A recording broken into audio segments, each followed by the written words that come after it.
Hello everybody, my name is Militsa, you can call me Millie.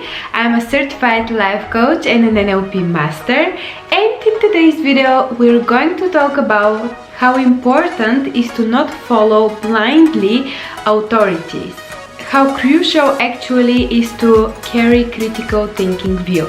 Before jumping into today's content, please subscribe for my channel and like this video. If you find the information useful, this is the only way that YouTube can recognize me as a content creator and as a person who brings value to this planet Earth. Most of us start our lives by seeing our parents as an authority figure, then this transmutes in our adulthood where we replace our parents with coaches, with teachers, with bosses. Very often, because we trust these people and their figures in our life, we somehow blindly trust whatever they say to us, which in many cases can cause us pain, troubles, uncertainty when it comes to our inner life and what we actually feel inside of us as something true and right, in order we to take as action and actually to live our life by the example which is within us, not what so-called authority said that it is right and true for us. Critical thinkers make the best choices. Critical thinking can help us to deal with everyday struggles, and very often our critical thinking is built in a subconscious level where we are not aware of, but while practicing critical thinking, at some point we automatically repeat what we already know inside of us. Critical thinking helps us think independently, trust our gut and inner knowledge. Being able to share your thoughts, but only with people who think the best for you, can increase your quality of life. I decided to create today's video with the idea to share with you guys a personal story. You know that I love sharing examples, sharing stories from my life, because I think that this is the best way we all to learn and to apply when we see here a story that actually is happening in somebody else's life, and we can lead by example. So why you shouldn't blindly follow authority.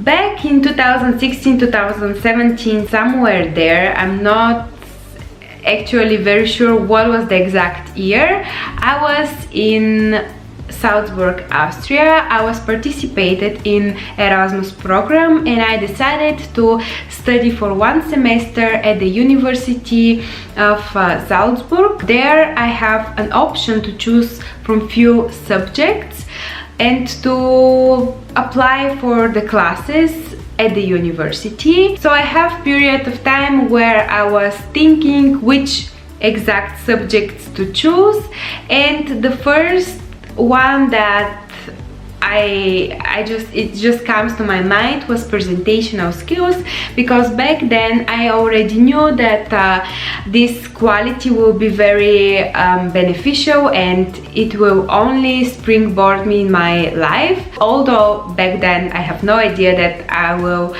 do YouTube videos or I will work as a life coach and NLP master, but still I knew that this is something that will be helpful for me and for my future. So I decided to enroll the class. We have around 2 months in order to go to lectures, to meet with our professor, to study and to prepare for the final exam, which was supposed to be few minutes presentation of a topic that your professor will choose for you, and he will tell what kind of topic is this on the day of your exam, and you will have around 5, 8, 10 minutes, something like that, but not more than 10 minutes in order to prepare yourself, and then you should present whatever was your topic in front of everybody, in front of your professor and your colleagues. The topic that my professor gave to me was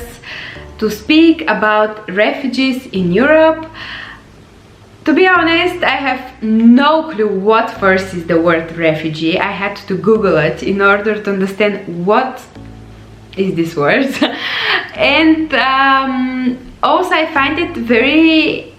I just couldn't find anything on Google which actually can help me logically to find what to talk for 10 minutes in front of my audience. And for me, the whole topic was extremely... I didn't know what to speak. I couldn't find even information during these 5 to 8 minutes that our professor gave to us in order to prepare the topic and to start presenting. And I decided just to improvise and just to speak whatever it comes to my mind. I stand up, I go in front of everybody, and I just started speaking about nations and about cultures, and how I think that the best way is not to separate people in religious or in nations, but actually to love each other in our differences and to accept each other because of our differences, and to learn from each other because we all have, and we are coming from colorful backgrounds, and we can talk about our experience rather than to put label, oh, I'm coming from this place or from that place. In the contrary, you can say, I'm coming from this place, and this place have this and that advantages. Would you like to come and visit it? I spoke around 5, 6, 7 minutes in this time frame, and I just turned my face into my professor in order to, you know, to see eye contact, because I already knew that I don't speak about the refugees. At the beginning, I was pretty much scared. Should I improvise, or should I just tell him that I didn't find anything for refugees, and I also don't know how to speak about those kind of people. First, because I have never had interest when it comes to this topic, and second, if I don't feel myself aligned with the topic, whatever I say will come very fake and false, and I don't want to bring that kind of vibe and information to my audience. I'm not sure does this make sense to you guys, because probably you say, well, Millie, you are not there to like the content, you're there to take the grade. Yes, probably that's true, but also don't forget that I was on an Erasmus program, and I don't feel that I should do something that I cannot understand, plus the fact that it was given to me 5 to 6 minutes to prepare for this. Maybe if you gave me 1 or 2 days, I could go to some library. Maybe I will have a better research time in order to prepare myself. First, to understand what is refugees, second, to understand from where they're coming and what they want and all this stuff. And for 5-10 minutes, I don't know anything about these people. How should I speak freely? Plus, the language is not my native language, and there's so many stuff that you need to, you know, to connect the dots in order to make the picture inside of your head and to start presenting, right? So I just decided to risk. I said to myself, look, Millie, there is nothing big that you can lose. If this professor cuts you, you will go back to Bulgaria, you will take another exam, and you will pass the exam. Everything will be perfect. But now you have 2 options. You can follow the rules, or you can break the rules. If you follow the rules, you will screw up yourself, basically, because I didn't know what to talk about these refugees. Second, if you decided to break the rules, almost 100% he will cut you off, because obviously you break the rules. And the second thing is that you may just make him feel bad in front of my colleagues in the room, because obviously I don't follow the rules, and it's not just good, you know, it's not, let's say, professional from my side. But I have 1 minute or 2 minutes to think, and I decided to break the rules in this case, but not in a way that is bad, but in a way that is with integrity, and I'm unlocking my unknown skills, which are to improvise whatever I have. So when I finish my speech about how important it is we to love each other in our differences rather than to speak about refugees and how they run away from their country, the professor stared at me about 5 or 6 seconds and he asked me, Militsa, is this the topic that I gave you? And I was like, well, no, but you told us that we can improvise with whatever we have, and I decided to improvise. And he said me, well, yes, but I was thinking that it's good to improvise in the scope of the topic, not to create another one for yourself. And I was like, well, I just didn't, I couldn't find information that is proper and that I can speak something more than just that the refugees are people who run away from their country and come to Europe. I just couldn't find something extra for these 5, 6, 7 minutes that you gave us to prepare. And I still decided not to give up on the subject and to speak about something that also is relevant to nations, but it's not refugees. And at this point I was full with shame. I remember my face was so red. I was feeling heat over everywhere on my body because the fact that everybody's staring at me, he's asking me questions. I'm in the mixture of emotions. Did I do right? Maybe I did wrong, whatever.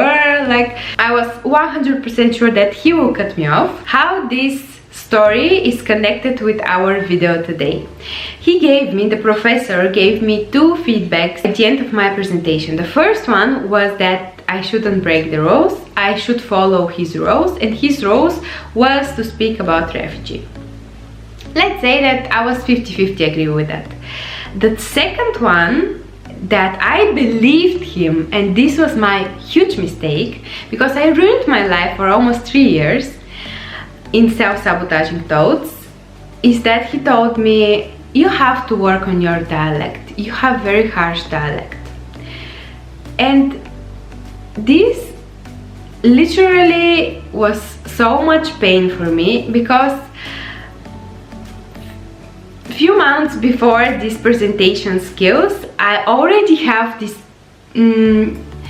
thought that, oh, I'm not good enough, should I really apply for Erasmus program, this is university, this is somewhere that the environment will be more intellectual, I have to speak so much English in front of many people, it's not just like to work on English, but you also have to present yourself. And I say to myself, well, Millie, you have to jump into your fears. This is the only way out to up level. There is no other ways. You have to walk through the challenge.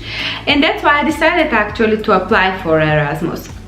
And when I heard from this professor, because in my mind he was authority for me, you have to work on your accent because it's very harsh.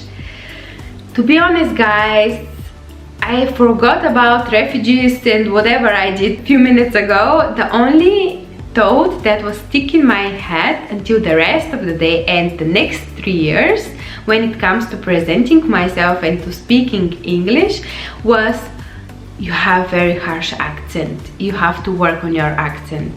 Tell me first how you can say this to a student who is coming from a different country, who you have no idea what is his or her background, and this person even try, you know, you should applaud him, you should bring confidence, show this person respect for the fact that he even leave the comfort zone and to come to a different country in an intellectual environment and to try, to give himself a try. Let's say that the rest with the exam was not important. He gave me the most lowest grade, but I was sure about that, and I didn't care because when I go back to Bulgaria I make it excellent.